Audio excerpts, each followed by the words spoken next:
السلام عليكم ورحمة الله وبركاته. إن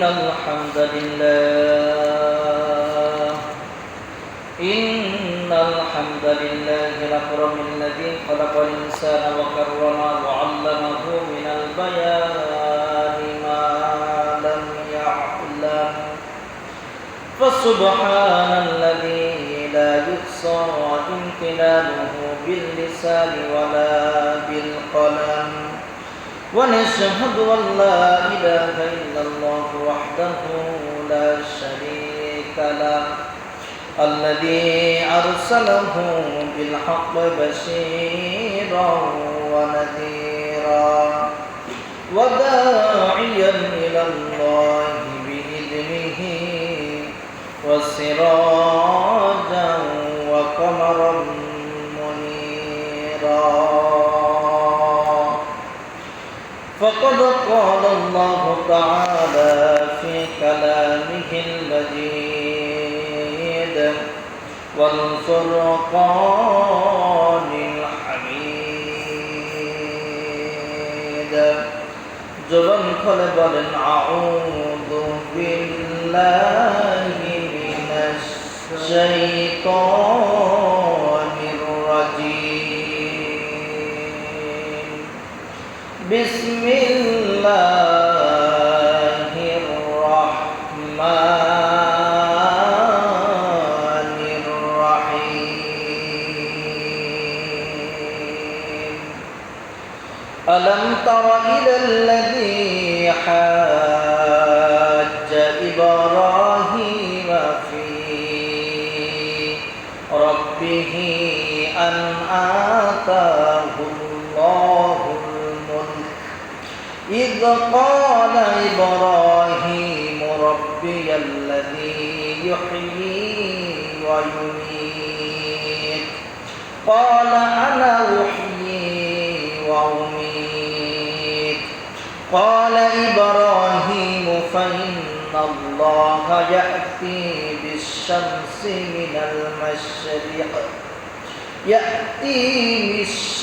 من المشرق فأت بها من المغرب فبهت الذي كفر والله لا يهدي القوم الظالمين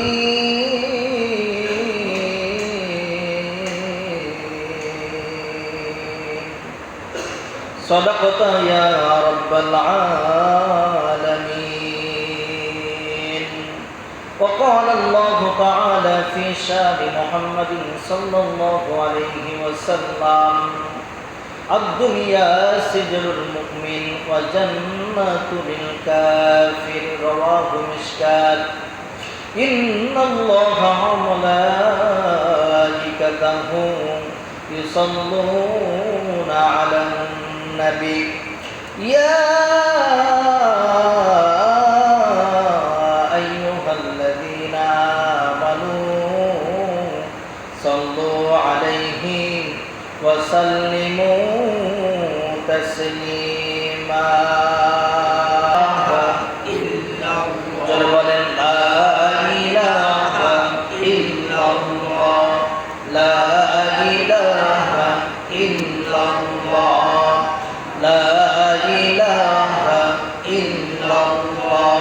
سبحان الله والحمد لله لا إله إلا الله سبحان الله والحمد لله لا إله إلا الله لا إله إلا الله বলে আমার মন বলে লা ইলাহা لا إله إلا الله سبحان الله والحمد لله لا إله إلا الله لا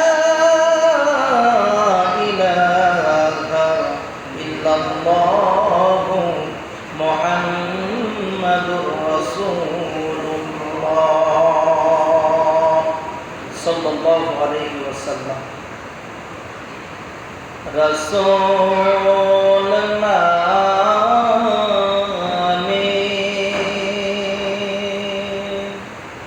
কে এলো মদিনায়, রাসূল নামে, যারা পারেন তারা বলেন রাসূল নামে কে এলো মদিনায়, রাসূল নামে। ওরে ওই আকাশের চন্দ্র কে রে, ওরে ওই আকাশের চন্দ্র কে রে, ওকে আল্লাহ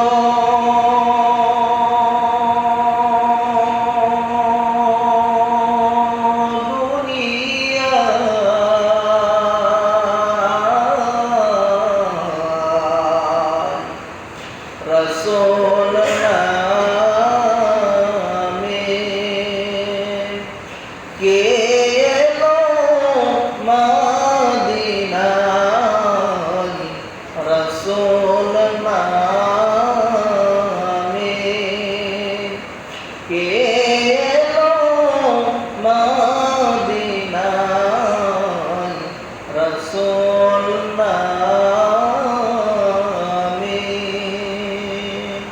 মারহাবা বল আলহামদুলিল্লাহ। আল্লাহ তাআলার প্রশংসা জ্ঞাপন করেছে মহান মনিবের দরবারে, যিনি আমাদেরকে শাওয়াল মাসে তৃতীয় জুমা নামাজটা আদায় করার জন্য মহান আল্লাহ তাআলা রহমত দান করেছেন, বরকত দান করেছেন, সুস্থ রেখেছে।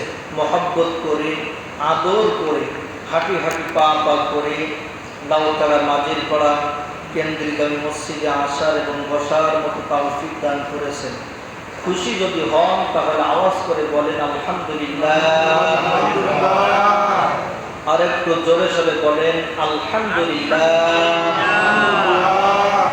মানবতার মহান আদর্শ, মানবতার মহান শিক্ষক, পৃথিবীর সব বিজ্ঞানীদের বিজ্ঞানী, পৃথিবীর সব ডাক্তারের ডাক্তার, পৃথিবীর সব নেতাদের প্রেসিডেন্ট, আমার নবী আপনার নবী মানবতার মহান আদর্শ মুহাম্মদুর রাসূলুল্লাহ সাল্লাল্লাহু আলাইহি ওয়াসাল্লামের প্রতি সংক্ষিপ্ত দুরূদ পড়েন, বলেন সাল্লাল্লাহু আলাইহি ওয়াসাল্লাম।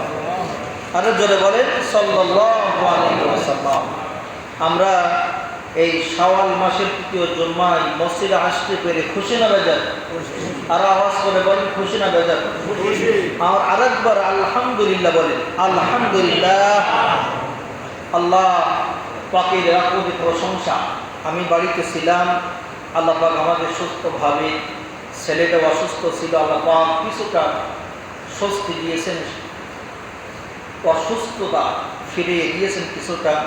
আমরা দোয়া করি আল্লাহ পাক যেন আরো আমার সন্তানকে সুস্থ দান করুক। আমরা বলি আল্লাহুম্মা আমিন। নদীমাতৃক দেশ, সেখানে ছিলাম, নোনা পানির দেশ, বাতাসও একই রকম। অসুস্থ হওয়ার কথা ছিল কিন্তু আল্লাহ পাক সুস্থ রেখেছেন, বলেন আলহামদুলিল্লাহ। পানিও ভালো না, আতপ চাউল, এদিকে সব দিক থেকে ত্রুটি, তারপরেও ওই মহান আল্লাহ সুস্থ রেখেছেন, বলেন আলহামদুলিল্লাহ। আল্লাহ পাকের লাখ কোটি প্রশংসা ও সাজুদ আরেকবার আমি জানাই আলহামদুলিল্লাহ। আজকে শাওয়াল মাসের তৃতীয় জুম্মায় আলোচনা, আমি প্রথম জুম্মায় আলোচনা করেছিলাম ইব্রাহিম আলাইহিস সালামের যে মারফতে আল্লাহ ঈদুল আজহা নামক যে বিশাল একটা ঘটনা ঘটেছে কুরবানি। এই কুরবানি পর্যন্ত যাবো, তার আগে কিছু ইতিহাস আমাদের জানা দরকার। ইব্রাহিম আলাইহিস সালামের জন্ম থেকে শুরু করে কুরবানি এক পর্যন্ত যত ঘটনা ঘটেছেন আমি সংক্ষিপ্তভাবে আপনাদের সামনে আলোকপাত করবো, সরাসরি কোরআন থেকে। কি থেকে বলে? কোনো বেহুদা কিসসা কাহিনী বলার আমার কোনো উদ্দেশ্য নাই এবং বলা উচিত না, ঠিক কিনা বলেন? কোরআন বাদে আপনি যা শুনবেন সব মিথ্যা। সুবহানাল্লাহ বলেন, কি সুবহানাল্লাহ, নাউযুবিল্লাহ বলেন। কোরআন বাদে হাদিস বাদে যা কিছু বলবেন সবের ভিতরে কি আছে? মিথ্যা আছে। কিন্তু হাদিস আর কোরআনের ভিতরে কোনো মিথ্যা লেশ পরিমাণ নাই। এর থেকে যা বলবেন আল্লাহ পাক বলছেন সদা সত্য মহান কথা বলছেন সুবহানাল্লাহ। সেই কোরআন কিন্তু আমার সামনে নিয়ে আমি প্রত্যেক জুম্মায় আমি আমার হাতে কি রাখি বলেন, যদি আমার কথাগুলো মানে এমন হয়, পারফেক্ট হয়, মানে এথেন্টিক হয়, মহাসত্য হয়, এই জন্য আমি প্রত্যেক জুমায় কি রাখি আমার হাতে বলেন কোরআন, যেন কথাগুলো সত্য হয়, আপনারা বুঝতে সহজ হয়, এই জন্য কোরআন আমি হাতে নিই। আল্লাহ পাক তাওফিক দান করেন, আমরা বলি আল্লাহুম্মা আমিন। সম্মানিত ভাইরা বাবাজিরা আমার, চারিদিকে ইব্রাহিম আলাইহিস সালাম দেখলেন আমার বাপ মা আহাল পরিবার পরিজন সব কাফের, শুধু আমি একা আল্লাহ খোঁজার জন্য চেষ্টা করতেছি। যখন কোনো দিকে দিশা না পেয়ে ইব্রাহিম আলাইহিস সালাম তার আব্বাকে বলেন, আব্বা যা আপনি বলেন, বয়স মাত্র 18 বছর, কত বলেন বলেন বলেন 18 বছর বয়স। আব্বাকে বলেন, আব্বা আমার আল্লাহ কিরা, আমার রবকে আপনি আমাকে চেনাইয়ে দেন, আপনি আমাকে পরিচিত করাইয়ে দেন। সুবহানাল্লাহ বলেন। আমার যে রব, আমি যার অনুগত করবো, আমি যার ইবাদত করবো, আমি যার দাসত্ব করবো, সে রবকে আমাকে দেখাইয়ে দেন। বলেন সুবহানাল্লাহ। ইব্রাহিম আলাইহিস সালাম বাবার নাম হলো আজর। নাম কি বলেন? আজর। তিনি তার ছেলে ইব্রাহিম আলাইহিস সালামকে নিয়ে নমরুদের কাছে গেলেন। কার কাছে বলেন? ওই দেশে সেই সময় তত্ত্বাবধায়ক সরকার, নাম কি? নমরুদ। তাম পৃথিবীর 4 জন শাসক রাজত্ব করেছেন। তারা সারা পৃথিবী কয়জন বলেন? 4 জন। 4 জন এই গোটা পৃথিবী রাজত্ব করেছেন। 4 জনের ভিতরে 2 জন মুসলমান আর 2 জন হলো কাফের। 2 জন কি বলেন? মুসলমান, আর 2 জন কি? কাফের। মুসলমানদের মধ্যে একজন বাদশা সুলাইমান আলাইহিস সালাতু ওয়াস সালাম, আরেকজন হলো বাদশা জুলকারনাইন। বলেন আল্লাহু আকবার। এই মুসলমানদের মধ্যে কয়জন বললাম? একজন বাদশা সুলাইমান, দাউদ আলাইহিস সালামের সবচেয়ে ছোট ছেলে। তার নাম কি? সুলাইমান আলাইহিস সালামকে আল্লাহ পাক গোটা পৃথিবীর রাজত্বের ক্ষমতা দিয়েছিলেন। বলেন আল্লাহু আকবার। আরেকজন হলো বাদশা জুলকারনাইন। ইয়াজুজ মাজুজের সময় যে নবী ছিলেন, সে নবীর নাম কি বলেন? জুলকারনাইন। অনেক সময় নবী বলেছেন কেউ, অনেক সময় আল্লাহ তাআলা খাস বান্দা ওলি বলেছেন। যাই হোক, আমরা ওই ওলি আমরা ধরে নিলাম। তাহলে 2 জন মুসলমানদের ভিতরে একজনের নাম কি বলেন? সুলাইমান। নাম কি? আলাইহিস সালাতু ওয়াস সালাম। আরেকজন বাদশা জুলকারনাইন। এই 2 জন মুসলমানদের প্রতি আল্লাহ গোটা পৃথিবীর রাজত্ব আল্লাহ পাক এই 2 জনকে দান করেছিলেন। বলেন সুবহানাল্লাহ। কাফেরদের মধ্যে 2 জন, এক নাম্বার নমরুদের, ইব্রাহিমের সময় যে কাফের ছিল তার নাম নমরুদ। তার নাম কি? এই নমরুদকে আল্লাহ পাক গোটা পৃথিবীর রাজত্ব দান করেছিলেন। বলেন আল্লাহু আকবার। 2 নম্বর হলো বক্তে নাসর, একজন কাফের, তিনিও গোটা পৃথিবীর রাজত্ব করেছেন। বলেন সুবহানাল্লাহ। তাহলে এই ইব্রাহিম আলাইহিস সালামের রাজ্য যে সময় খেলাফতের সময় তিনি যখন দুনিয়াতে এসেছিলেন, সেই সময় কাফের ছিলেন কিনা? নমরুদ। নাম কি বলেন? এই নমরুদ গোটা পৃথিবীর বাদশা। ইব্রাহিম আলাইহিস সালামের আব্বা আজর তাকে সঙ্গে করে নিয়ে নমরুদ তার সামনে হাজির। নমরুদ বললেন, ইব্রাহিম তুমি কি তালাশ করো, তুমি কি চাও আমাকে বলো। ইব্রাহিম আলাইহিস সালাম বললেন, নমরুদ আমি কিছু চাই না, আমি আমার রবকে খুঁজে পেতে চাই। বলেন আল্লাহু আকবার। টাকা চাই না, পয়সা চাই না, ক্ষমতা চাই না, আমি চাই আমার রবকে খুঁজতে, আমি আমার প্রতিপালকের সামনে আমি নিজেকে সমর্থন জানাবো, আত্মসমর্পণ করাবো, ওই আল্লাহকে আমি দেখতে চাই। বলেন সুবহানাল্লাহ। নমরুদ বললেন, আল্লাহ আমি। কি বললেন? নাউযুবিল্লাহ বলতে পারলেন না? নমরুদ কি বললো? ইব্রাহিম যদি প্রতিপালক, যদি যাকে দেখতে চাও, যাকে অনুসরণ করতে চাও, সেই প্রতিপালক, সেই খোদা আমি নমরুদ। বলেন নাউযুবিল্লাহ। আরো জোরে বলেন নাউযুবিল্লাহ। ইব্রাহিম আলাইহিস সালাম বললেন, আমি তো এমনি এমনি খোদার ইবাদত করি না, যে খোদার ইবাদত করবো আমি ইব্রাহিম, তার অনেক গুণ থাকতে হবে। সে মানুষকে বাঁচাতে পারবে, যে মানুষকে মৃত্যু দিতে পারবে, এমন একটা শক্তিশালী পাওয়ারফুল খোদার আমি ইবাদত করতে চাই। বলেন আল্লাহু আকবার। আল্লাহ পাক বলছেন, ইব্রাহিম যখন এই প্রস্তাব দিল, নমরুদ বলল, ও ইব্রাহিম তুমি কি পাওয়ার চাও, তুমি কি ক্ষমতা চাও আমাকে বলো। ইব্রাহিম বললেন, আমি একজন ইবাদত করি আমার আল্লাহর, সে আল্লাহ। আল্লাহ পাক বলছেন, আমি মৃতকে জীবিত করার ক্ষমতা রাখি, আবার মৃত মানুষকে জীবিত করতে পারি, আবার জীবিত মানুষকে মৃত্যু দিতে পারি। এই ক্ষমতাটা দুনিয়ার কারণ নেই, এই ক্ষমতাটা মহান আল্লাহ তাআলা নিজের হাতে গ্রহণ করেছেন। বলেন আল্লাহু আকবার। বললেন, আমার আল্লাহ, আমি যাকে ভালোবাসি, আমি যাকে মহব্বত করি, সেই প্রিয় আল্লাহ, তিনি জ্যান্ত মানুষকে মেরে ফেলতে পারেন, আবার একটু মৃত মানুষকে কি করতে পারেন বলেন। ইব্রাহিম বললেন, আলাম তারা ইলাল্লাযী হাজ্জা ইব্রাহিম রব্বিয়াল্লাযী ইউহয়ী ওয়া ইউমীত। আমার একজন প্রভু আছে যিনি মানুষকে মৃত্যুদান করেন, আবার মৃত্যু থেকে মানুষকে বাঁচিয়ে দেন। তিনি কে? ইব্রাহিম আলাইহিস সালাম কথা শুনে নমরুদ একটু হাসলেন, বললেন, তোমার আল্লাহ মানুষকে জীবিত করতে পারে, মানুষকে মৃত্যু দিতে পারে, এ ক্ষমতা তো আমারও আছে। নাউযুবিল্লাহ বলেন। এবার ইব্রাহিম বলল, যদি তোমার ক্ষমতা থাকে একটু দেখাও তো। নমরুদ কারাগার থেকে, জেল থেকে দুইটা ফাঁসির আসামিকে ধরে আনলেন। কয়টা বলেন? দুইজন ফাঁসির আসামিকে ধরে এনে একজনকে গলা থেকে মাথা আলাদা করে দিলেন। বলেন নাউযুবিল্লাহ। একজন ফাঁসির আসামিকে নিয়ে এই গলা থেকে মাথা আলাদা করে দিলেন। ইব্রাহিম দেখলেন তাকে মৃত্যু দিলেন। কে দিলেন? নমরুদ তাকে মৃত্যু দিলেন। আরেকজনকে মারতে যাবে, ইন্টারমিনটাইম, তাকে মারলেন না, তাকে ছেড়ে দিলেন। তখন কি? একজনকে মৃত্যু দিলেন, আরেকজনকে কি মারতে গিয়ে মারলেন না, তাকে কি দিলেন? জীবন দিলেন। ইব্রাহিম দেখলেন, তা তো একজনকে তিনি মৃত্যু দিলেন, আমার একজনকে কি জীবন দিলেন। আমার আল্লাহও মৃতকে জীবিত করতে পারে, আবার জীবিতকে মৃত করতে পারে। এই নমরুদ যে কাজটা করলো আল্লাহর সাথে মিলে যায়। বলেন সুবহানাল্লাহ। ঠিক আছে, আমার আল্লাহ আরেকটা কুদরত আছে, আমার আল্লাহর আরেকটা ক্ষমতা আছে। ক্ষমতা এবার ইব্রাহিম বলছেন, ক্বালা ইব্রাহিম ফাইন্নাল্লাহা ইয়াতি বিশ-শামসি মিনাল মাশরিক। আল্লাহু আকবার বলেন। যা কিছু কথা কব, যা কিছু বলেছে ইব্রাহিম, সব কিছু আল্লাহ কোরআনে নোট করে দিয়েছেন। বলেন আল্লাহু আকবার। ইব্রাহিম এবার দ্বিতীয় প্রশ্ন করলেন, ক্বালা ইব্রাহিম ফাইন্নাল্লাহা ইয়াতি বিশ-শামসি মিনাল মাশরিক। আমার আল্লাহ তাআলার আরেকটা ক্ষমতা আছে। আমার আল্লাহ প্রত্যেক দিন পূর্ব আকাশ থেকে সূর্যকে উদিত করে, এবং এই সূর্যটা পশ্চিমে আমার আল্লাহ অস্ত দিয়ে, এই ক্ষমতাটা আমার আল্লাহর আছে। বলেন সুবহানাল্লাহ। কি আছে না ভাই? প্রত্যেক দিন সূর্যটা ওঠে কোন দিক থেকে বলেন তো? বলেন কোন দিক থেকে? প্রত্যেক দিন পূর্ব থেকে সূর্য ওঠে, আল্লাহর হুকুমে পশ্চিমে অস্ত দেয়। এটা সত্য না মিথ্যা বলেন? ইব্রাহিম বললেন, ক্বালা ফাইন্নাল্লাহা ইয়াতি বিশ-শামসি মিনাল মাশরিক। আমার একজন রব আছে, সে রবের ক্ষমতা এমন, তিনি পূর্ব দিকে সূর্য উদিত করে পশ্চিম অস্ত দেয়, প্রত্যেক দিন দেয়। তুমি যদি এত ক্ষমতাবান হও, তাহলে এই পশ্চিমে সূর্য উদিত করে তুমি পূর্বে অস্ত দেওয়ার ব্যবস্থা করো। কি বলছেন?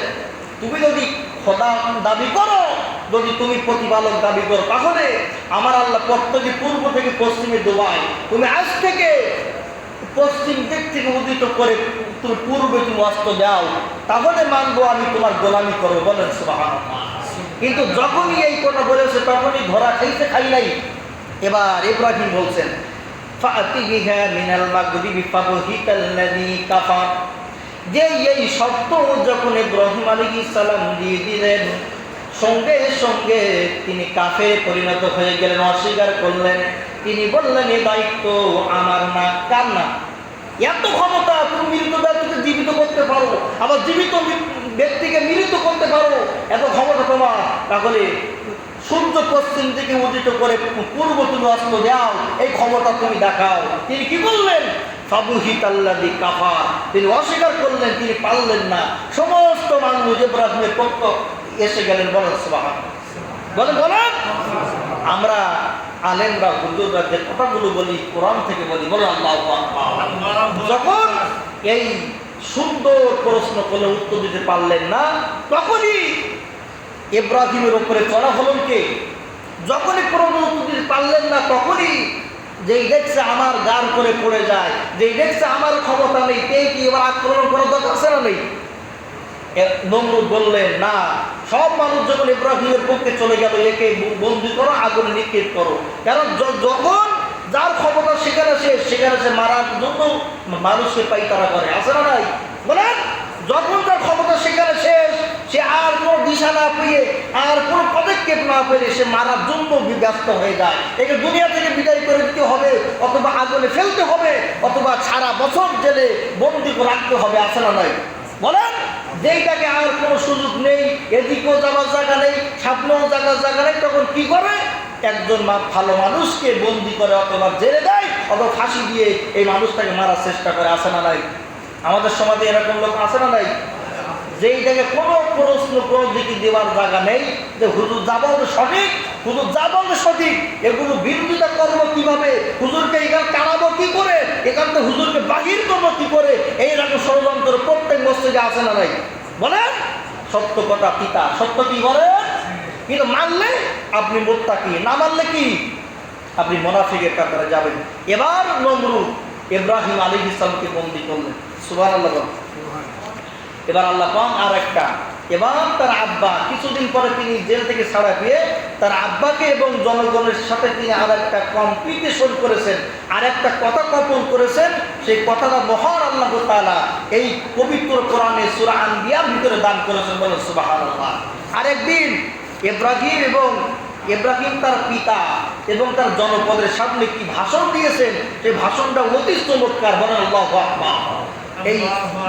এই ভাষণটা আমি এখন দিব। ইব্রাহিম যা কিছু বলেছেন কোরআনে আল্লাহ নোট করেছেন, সব কিছু আল্লাহ তাআলার এত পছন্দ, এত ভালো লেগেছে কথা কখন তার মানে তার আগাম পরিবার সাথে যে কি কথা বলেছেন, তার পিতার সাথে কি কথা বলেছেন, এগুলো আল্লাহর পছন্দ হয়েছে, আর আল্লাহ সঙ্গে সঙ্গে কোরআনে এগুলো নোট করে দিয়েছেন, বলেন সুবহানাল্লাহ। আর তো জোরে বলেন এবার শোনেন ইব্রাহিম কি বলছেন।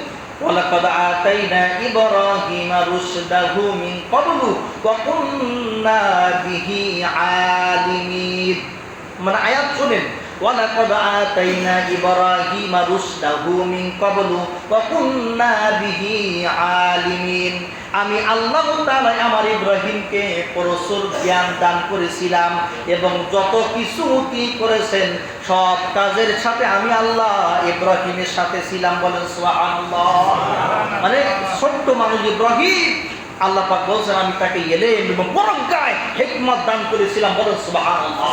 কারণ ওই সময় যদি ইলম না দিতেন, তাহলে নমরুদের সাথে হোক, আশেপাশে আত্মীয়র সাথে হোক, তিনি কম্পিটিশন করতে পারতেন না, তিনি তার কথা কবর তিনি চালিয়ে যেতে পারতেন না। কারণ ইল্লা ওয়াহিদা, ইল্লা উম্মাতাও ওয়াহিদা, যে সময় ইব্রাহিম জন্মগ্রহণ করেছেন আশেপাশে সব কাফের, তিনি একাই মুসলমান, বলেন সুবহানাল্লাহ।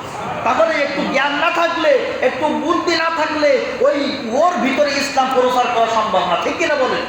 আমাদের মনে করেন এখন 170 কোটি মুসলমান, এখন পৃথিবীতে কয় কোটি বলেন? 170 কোটি মুসলমান আর 800 কোটি কাফের বেঈমান ইহুদি। কিন্তু যদি আমরা মুসলমান না থাকতাম, তাহলে কোরআনের হক কথা আমরা বলতে পারতাম না, ঠিক কিনা বলেন? কিন্তু সেই সময় ইব্রাহিম একাই একটা উম্মাত, সুবহানাল্লাহ বলেন, একাই একজন ইসলামের পক্ষে, আর চাচা বাপ খালু নানা গ্রামবাসী প্রতিবেশী সব কি কাফের। তিনি একাই তিনি ইসলামের বাতি নিয়ে, ইসলামের আলো নিয়ে তিনি দাঁড়িয়ে আছেন, যে আমি ইসলাম মানবো, আমি কোরআন মানবো, আমি হাদিস মানবো, আমি তোমাদের মুক্তি পূজা, তোমাদের যেই গাছ পূজা মাছ পূজা এগুলো আমি বর্জন করে দিয়ে আমি এক আল্লাহর উপর ঈমান আল্লাহ, বলুন সুবহানাল্লাহ। কি এই ঈমান আনা কঠিন না সহজ? বলেন, বাজার বিপক্ষে, মাজার বিপক্ষে, নেতাজার বিপক্ষে, গ্রামবাসী সব বিপক্ষে, এর মধ্যে একজন ইসলামের উপরে থাকা কঠিন না সহজ? আওয়াজ করে বলেন। ওই সময়ের মধ্যে ইব্রাহিম তিনি এত নির্যাতন, এত অত্যাচার সহ্য করার পরেও ইসলামের উপরে, কোরআনের উপরে অটল থেকেছেন, বলেন আল্লাহু আকবার।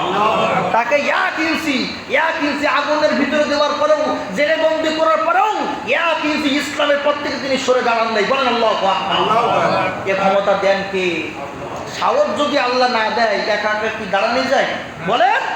এই জন্য আল্লাহ পাক বলছে, ওয়ালাকাদ আতাইনা ইব্রাহিমা রুশদাহু মিন ক্বাবলু ওয়া কুননা বিহি আলিমিন। যে সময় কেউ ছিল না, সেই সময় ইব্রাহিমের মাথার উপরে হিকমত জ্ঞান প্রজ্ঞা আমি আল্লাহ বাড়িয়ে দিয়ে একটা ইসলামের উপরেও থাকার তৌফিক আমি আল্লাহ দান করেছি। বলেন আল্লাহু আকবার। এবার ইব্রাহিম কি বলছে দেখেন, ইয ক্বালা আবিহি ওয়া কওমিহি, আবি মানে পিতা, কওম মানে জাতি। সুবহানাল্লাহ বলেন। ইয ক্বালা লিআবিহি ওয়া কওমিহি মা হাযিহি তামাসিলুল্লাতী আনতুম লাহা আকিফুন। তার আব্বাকে এবং গ্রামবাসীদেরকে বলেন, ও আমার জাতিরা, ও আমার আব্বা, আপনি যে মূর্তি পূজা করেন, আপনি যে গাছ পূজা মাছ পূজা করেন, এইটা কেন করেন? ইয়ে থেকে আপনি কি পান? আপনি জাতির লোকেরা, আর আপনি যে মূর্তি পূজা করেন, আগুনের পূজা করেন, কেন করেন? এই প্রশ্ন করছে কে? ইব্রাহিম। ইয ক্বালা লিআবিহি ওয়া কওমিহি মা হাযিহি তামাসিলুল্লাতী আনতুম লাহা আকিফুন। এই যে মূর্তি পূজা, গরুর পূজা, মাছের পূজা করেন, কেন করেন? তা সুবহানাল্লাহ বলেন। এই প্রশ্ন করার পরে তারা এবার বলছে ক্বালু, তারা কি বলছে? ওয়ালা দিলি একজন বলতেন, কিন্তু এখানে দেশের কজন? ক্বালু বহু বচন। তারা পিতা মাতা আত্মীয় স্বজন সবাই এবার প্রশ্ন উত্তর দিয়ে বলছেন ক্বালু ওয়াজাদনা, বলেন ক্বালু ওয়াজাদনা লিআবাআনা লাহা আবিদিন। আমরা এই কাজটা সবাই মিলে করি কারণ আমাদের পিতামাতা পুত্র পুরুষ এই কাজ করতে দেখেছে, এই জন্য আমরা সেই কাজ করি। বলেন আল্লাহু আকবার। কি বলছে? যে আব্বা এই যে আপনি মূর্তি পূজা করেন বা গাছের পূজা করেন, এইগুলো করেন কিভাবে করেন, কেন করেন? এবার পিতামাতা আত্মীয় স্বজন সবাই পাড়া প্রতিবেশী বলছে আমরা আমাদের পিতামাতাকে দেখেছি করতে, তারা মূর্তি পূজা করতো, তাদের দিকে দিকে শিখে আমরাও কি আবিদিন, আমরা ইবাদত ওইভাবে করি, আমাদের পিতামাতার যা করেছে সেগুলো আমরাও করি। তাদের কি বলেন? তারা কিন্তু নিজের মতো করে করি নাই, তারা পিতামাতা যা করেছে সেইগুলো দিকে দিকে করেছে, এই জন্য আবিদিন আল্লাহ পাক দান করেছে। সুবহানাল্লাহ বলেন। বলছে আমরা তো নিজে কিচ্ছু করতে পারি না, আমাদের পিতৃপুরুষ দাদারা নানারা খালুরা যা করেছেন সেগুলো আমরা অনুসরণ করি। বলেন আল্লাহু আকবার। এখনো যদি আপনি হাদিস এবং সহিহ হাদিসের আলোকে কথা বলেন, তাহলে কিছু কিছু মানুষ বলবে যে আমরা আগে যা করতাম এখনো তাই করি। আছে না নেই? বলেন। যতই সহিহ হাদিস বলা হোক আর কোরআন বলা হোক, তারা মানতে চায় না। আছে না নেই? আমার আব্বা করিছে, আমার দাদা করিছে, আমাকে করাই লাগবে। এই দেখেন, এই কোরআন উত্তর ইব্রাহিম দেশে কি দেন? তারা যখন বলে ওয়াজাদা না, আমরা পেয়েছি, আমরা গ্রহণ করেছি, আবা আনা লাহা আবিদিন, আমাদের পুত্র পুরুষ পিতামাতা যা করেছেন ওইগুলো আমরা অনুসরণ করি। এবার ইব্রাহিম কি বলে দেখেন, ক্বালা লাকাদ কুনতুম আনতুম ওয়া আবাউকুম ফি দালালিম মুবিন। আবার আয়াতটা দেখেন, এত সুন্দর আয়াত। এরপরে যদি মনে করেন আমার পর রাগ করেন, অসুবিধা নেই, কিন্তু কোরআন বলছে, কে বলছে বলেন? সূরা আম্বিয়া আয়াত নম্বর কত? 52। আয়াত কত? এই আয়াতগুলো সিরিয়ালে আছে, তো 50 থেকে একেবারে 69 পর্যন্ত এই আয়াতগুলো ধারাবাহিকতা আছে। যারা একটু পড়তে পারেন এই আয়াতগুলো দেখবেন, আপনার সামনে ক্রিস্টাল ক্লিয়ার হয়ে যাবে, পরিষ্কার হয়ে যাবে। বলে আল্লাহু আকবার। এবার ইব্রাহিম বলছে, আব্বা তোমরা যে মানে পিতামাতা থেকে যা কিছু পেয়েছো বা অনুসরণ করছো, এগুলোকে আমি লাথি মারলাম। কি মারলাম? বর্জন করলাম। দেখেন, ক্বালা লাকাদ কুনতুম আনতুম ওয়া আবাউকুম ফি দালালিম মুবিন। ইব্রাহিম বলল, আব্বা ও আমার জাতির লোকেরা, তোমরা যা কিছু করেছো পিতামাতার দিকে, তোমরা দাদারা যা কিছু করেছো সেগুলো তোমরা যারা করেছো, আমি ইব্রাহিম তোমাদেরকে বললাম তোমার পিতামাতাও পথভ্রষ্ট ছিল এবং তোমরাও পথভ্রষ্টর ভিতরে অন্তর্ভুক্ত আছো। বলেন সুবহানাল্লাহ। ইব্রাহিম বললেন তোমরা এখন যে অবস্থায় আছো তোমরাও পথভ্রষ্টর ভিতরে আছো এবং তোমার পিতামাতা যা কিছু করে গেছে, মূর্তি পূজা, গাছ পূজা, মাছের পূজা, তারাও পথভ্রষ্ট জাহান্নামের পথে চলেছে। এখন কি করবা? এখন আমাদের যদি এই প্রশ্ন করে, তাহলে আমাদের বাপ মাকে ভুল করেছে? অবশ্যই ভুল করেছে। তারা না জেনে করেছে, আল্লাহ পাক তাদের ক্ষমা করে দিয়ে দিতে পারে। ঠিক কিনা বলেন? তারা না জেনে একটা কাজ করেছে, আল্লাহ পাক ক্ষমা করে দিয়ে দিতে পারে। কিন্তু আপনার সামনে কোরআন হাদিসের আলো দিয়ে ক্লিয়ার করে বলছি, তারপরেও যদি না বোঝার ভান করেন এবং জানার পরে আমল না করেন, আপনার কপালে কিন্তু আগুন লাগবে। কি লাগবে বলেন? আমার কথাগুলো সত্য, কিন্তু এই কথাগুলো ইব্রাহিম আলাইহিস সালাম তার জাতির লোকের সামনে বলছেন। বলেন, ক্বালা লাকাদ কুনতুম আনতুম ওয়া আবাউকুম ফি দালালিন মুবিন। তোমরা যেগুলো করছো, তোমাদের পিতামাতা যা কিছু করেছে সবগুলো জাহান্নামের কাজ করেছে। বলেন আল্লাহু আকবার। এখন যদি আমার উপরে রাগ করে, রাগ করা যাবে? বলেন, আমি কিন্তু কোরআন থেকে বলছি। আপনার বাবা কি করেছে দেখার দরকার নেই, আপনার মা কি করেছে দেখার দরকার নেই। এখন যে কোরআন হাদিসের কথাগুলো সত্য, এগুলো আপনাকে মানতেই হবে। বলেন আল্লাহু আকবার। আর যারা না বুঝে যারা করেছে এর আগে, আল্লাহ পাক মাফ করে দিবে। কিন্তু যারা জানার পরে না জানার ভান করবে, বোঝার পরে না বোঝার ভান করে চলবে, তাদের কবরে দুঃখ আছে। কে বলছেন?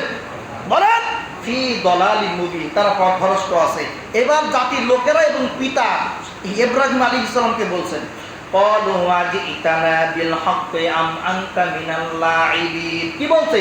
ক্বালু আজিতানা বিল হক্কি আম আনতা মিনাল লাঈবিন। ও ইব্রাহিম, তুমি যে আমাদেরকে বলছো আমরা পথভ্রষ্টর ভিতরে আছি, জাহান্নামের ভিতরে আছি, তাহলে সত্য পথ কোনটা? সুবহানাল্লাহ বলুন। সত্য কোনটা আমাদেরকে আপনি বলো। সত্য কোন পথ? জান্নাতের কোন পথ? তোমার কোন পথ? এবং তোমার আল্লাহর পথ কোনটা? এই পথগুলো আমাদের উপরে তুমি ক্লিয়ার করে দাও। বলেন আল্লাহু আকবার। আম কুনতা মিনাল লাঈবিন। তুমি আমাদের সাথে মশকরা করো না, তুমি আমাদের সাথে কৌতুক করো না, যেটা সঠিক সেটা তুমি আমাদের বলে দাও। সুবহানাল্লাহ বলে। আমরাও ওইটাই যদি প্রশ্ন করেন, হুজুর মানব কোনটা, আসল কোনটা, যদি প্রশ্ন করেন, আমরা কোরআন হাদিস থেকে বলতে পারবো সঠিক কোনটা। বলেন আল্লাহু আকবার। কিন্তু না বুঝে আমল করা যাবে না, ভুল বুঝে আমল করা যাবে না। জিজ্ঞাসা করবেন কোন আমলটা করলে সহি হবে, কোন কাজটা করলে সঠিক হবে, এগুলো প্রশ্ন করবেন। জবাব দিতে পারলে আলহামদুলিল্লাহ, না দিতে পারলে আরো বড় হুজুর আছে তাদের কাছে জিজ্ঞাসা করবেন, ইনশাআল্লাহ কোরআন থেকে তারা দলিল সহকারে দিয়ে দেবে। বলেন আল্লাহু আকবার। তারপরে জাতির লোকেরা কি বলছে? ইব্রাহিম, আমরা তো যে কাজ করছি জাহান্নামের কাজ, তাহলে ভালো কাজটা কোনটা, হক কোনটা, বাতিল কোনটা আমাদের দেখিয়ে দাও। এবার ইব্রাহিম বলছে, قال بل ربكم رب السماوات والأرض الذي فطرهن وأنا على ذلكم من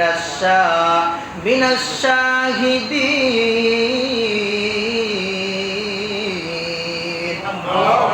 আরো জোরে বলেন। قال بل ربكم رب السماوات والأرض الذي فطرهن وأنا على ذلكم من الشاهدين. আরো যারা বলেন আল্লাহু আকবার। ইব্রাহিম বললেন, ক্বালা, তিনি বললেন, বার রব্বুকুম রব্বুস সামাওয়াতি ওয়াল আরদিল্লাযী ফাতারাহুন্না। আল্লাহু আকবার বলেন।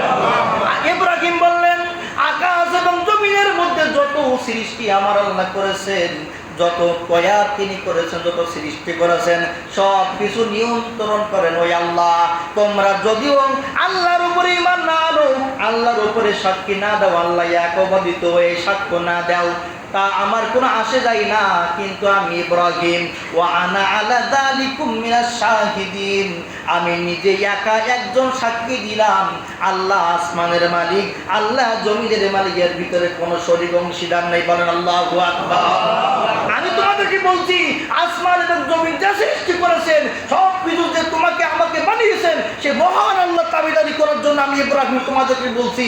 আর তারপরেও যদি তোমরা আমার কথা না শোনো, আমার কথা না বোঝো, তারপরে আমি একা একা সাক্ষী দিলাম যে আল্লাহ এক, আল্লাহর কোনো শরীক অংশীদার নেই, আমি আল্লাহর গোলাম হয়ে দুনিয়া থেকে যেতে চাই। বলেন আল্লাহু আকবার।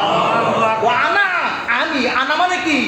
আমি, আলা মানে উপরে, যালিকুম মিনাশ শাহিদিন, আমি একজন একা একাই সাক্ষী দিলাম যে আল্লাহ ছাড়া কোনো ইবাদত নাই, আল্লাহ ছাড়া কোনো শরীক নাই, একমাত্র ইবাদত করবো আল্লাহ তাআলার জন্য। বলেন আল্লাহু আকবার। এবার ওয়াতাল্লাহ, সব ফিরে গেছে। কি বলেন? একজনে কালেমা পড়ে নাই, ফিরে গেছে। ওয়াতাল্লাহি লাআকিদান্না আসনামাকুম বা'দা আন তুওয়াল্লু মুদবিরিন। মানুষ যখন মুখ ফিরে চলে গেল, ইব্রাহিম বলছে, দাঁড়ান, আমি তোমাদের মন্দিরে যাব, গিয়ে তোমাদের যে যার কারণে তোমরা হাত পাতো চাও যে আমার রোগ সেরে দাও, আমার খাবারের ব্যবস্থা করো, এইসব মুক্তিগুলোর একটা ব্যবস্থা না করে আমি ইব্রাহিম ছাড়বো না। বলেন আল্লাহু আকবার। এই আয়াতগুলো কিন্তু মজার আয়াত।